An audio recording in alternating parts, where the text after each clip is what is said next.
কয়টা বাড়ি আর গাড়ি আছে? আমার ঢাকা শহরে আসলে আমার কোনো বাড়ি নেই, আমার হাজবেন্ডের আছে। আমার হাজবেন্ডের সাথে যেদিন আমার প্রথম দেখা হয়েছিল, হ্যাঁ, ওই দিন আমি ওর চেহারা দিকে তাকাই নাই। সত্যি কথা, আমি ওর চেহারা দিকে তাকাই নাই। আমার অল্প বয়সের মেয়ে হয় বুড়ো মানুষকে বিয়ে করায় অনেক বেশি সমালোচনার জন্ম দিয়েছিল সোশ্যাল মিডিয়ায় রুবায়েত ফাতেমা তনি। বলা হচ্ছিল রুবায়েত ফাতেমা তনি টাকার জন্যই বিয়ে করেছে এই বুড়ো মানুষকে। আবার কেউ বা বলতো যে এই বুড়ো মানুষটার সবকিছু হাতিয়ে নেওয়ার ধান্দা রুবায়েত ফাতেমা তনির। কিন্তু আদৌ কি রুবায়েত ফাতেমা তনি সাদাত রহমানের সবকিছুই পাবে, নাকি যেমন ছিল তেমনই থাকবে রুবায়েত ফাতেমা তনি? তাহলে কত কোটি টাকা পেতে যাচ্ছে রুবায়েত ফাতেমা তনি, কি পাচ্ছে ঢাকা শহরের মধ্যে? ভিউয়ার্স, আমাদের আজকের এই ভিডিওতে সেই বিষয়ে বিস্তারিত তুলে ধরব। একটু সময় নিয়ে পুরো ভিডিওটি দেখে সঙ্গেই থাকুন। কয়টা বাড়ি আর গাড়ি আছে? আমার হাজবেন্ডের আছে। রুবায়েত ফাতেমা তনির একমাত্র ভালোবাসার মানুষ এবং কি সম্মানের মানুষ তার স্বামী সাদাত রহমান গত পরশুদিন না ফেরার দেশে পাড়ি জমিয়েছেন। গতকালকে তার দাফনও কার্যকর করা হয়েছে রীতিমতোই। স্বামীকে হারিয়ে যেন একেবারে ভেঙে পড়েছেন রুবায়েত ফাতেমা তনি। নিজেকে কোনোভাবেই যেন মেনে নিতে পারছেন না তিনি।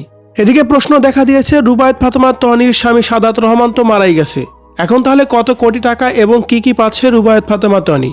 সত্যিকার অর্থে কি আদৌ পাচ্ছে নাকি পাচ্ছে না? এমন নানান প্রশ্নের ভিত্তিতেও কিছু দর্শক আবার কমেন্ট বক্সে লিখছেন, রুবায়েত ফাতেমা তনি সাদাত রহমানের সবকিছু ইতিমধ্যে হাতিয়ে নিয়েছেন, কোনো কিছুই বাদ রাখেননি। শুধু তাই নয়, এই বিষয় নিয়ে সাংবাদিকদের মুখোমুখিও ইতিমধ্যে অনেকবার হয়েছেন তনি। কিন্তু এই বিষয়ে তনি অনেক আগেই এক ইন্টারভিউতে বলেছিলেন, সাদাত রহমানের ঢাকা শহরের মধ্যে কোনো বাড়ি গাড়ি কিছুই নেই। বাড়ি বলতে শুধুমাত্র তার একটি বাড়ি আছে, 10তলা বাড়ি। কয়টা বাড়ি আর গাড়ি আছে? আমার ঢাকা শহরে আসলে আমার কোনো বাড়ি নেই, আমার হাজবেন্ডের আছে। আর সে বাড়িতে আমি থাকি না, আমি ভাড়া বাসায় থাকি, আমার নিজস্ব কোনো বাড়িও ঢাকা শহরের মধ্যে নেই।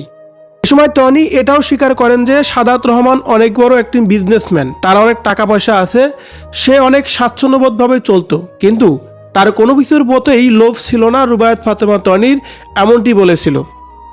ভিউয়ার্স, রুবায়েত ফাতেমা তনির কথা মতে তার স্বামী সাদাত রহমানকে সে অনেক বেশি ভালোবাসে।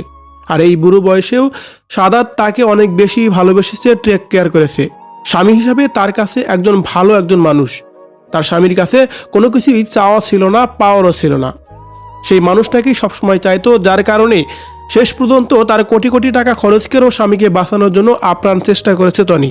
কিন্তু শেষ পর্যন্ত না ফেরার দেশে পাড়ি জমিয়েছেন তনির স্বামী। এখন প্রশ্ন দেখা দিয়েছে, ঢাকা শহরের মধ্যে সাদাত রহমানের যে 10তলা বাড়িটি আছে, সেই বাড়ি কি তনি গোপনে লিখে নিয়েছেন নাকি নেয়নি? আপনার কি মনে হচ্ছে? অবশ্যই আপনার মূল্যবান মতামত কমেন্ট করে জানাবেন আমাদের কমেন্ট বক্সে। ধন্যবাদ পুরো ভিডিওটি দেখে সঙ্গে থাকার জন্য।